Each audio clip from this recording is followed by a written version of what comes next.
سلام به همه شما شنوندگان عزیز. به پادکست ما خوش اومدید.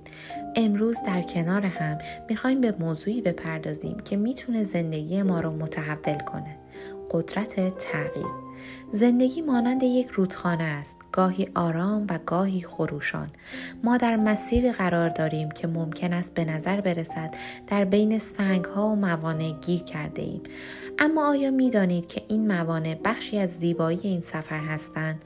همانطور که یک رودخانه از میان صخره‌ها می‌گذرد و به سمت دریا حرکت می‌کند، ما نیز می‌توانیم از چالش‌ها عبور کنیم و به دریای آرزوهایمان برسیم. تغییر به نوعی همانند فصل هاست.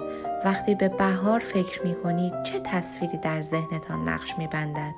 گلها در حال شکفتن، درختان جوانه زده و طبیعتی که زندگی را به نمایش می گذارد.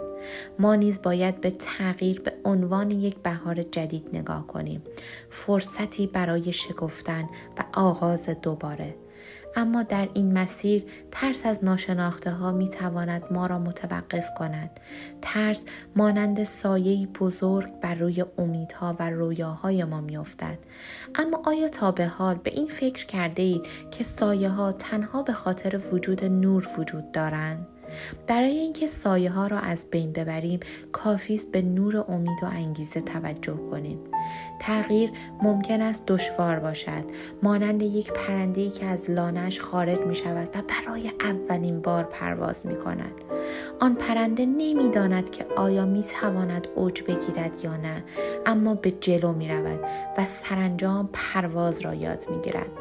ما نیز باید این شجاعت را داشته باشیم که از لانه راحتی خود بیرون بیاییم و به سمت آسمان‌های جدید پرواز کنیم.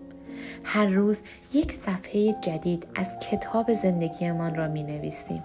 آیا می‌خواهید این صفحه پر از شجاعت، آرزوها و موفقیت‌ها باشد یا پر از ترس و ناامیدی؟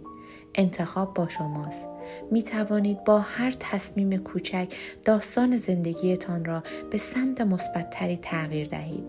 بیایید به یاد داشته باشیم که هر تغییر، حتی کوچکترین آنها، می تواند به نتایج بزرگی منجر شود. مانند قطره‌ای که در دریا می افتد و امواجی بزرگ ایجاد می کند. امروز از شما می خوام که یک هدف کوچیک برای خودتون تعیین کنید.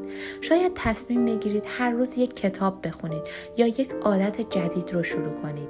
این قدم‌های کوچیک همانند سنگریزه هایی هستند که در کنار هم می توانند پل‌هایی به سوی موفقیت بسازند.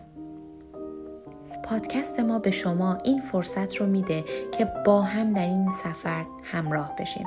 پس بیایید دست در دست هم به سمت آینده‌ای روشن‌تر حرکت کنیم و این سفر ماست. سفر به سوی تغییر، رشد و موفقیت.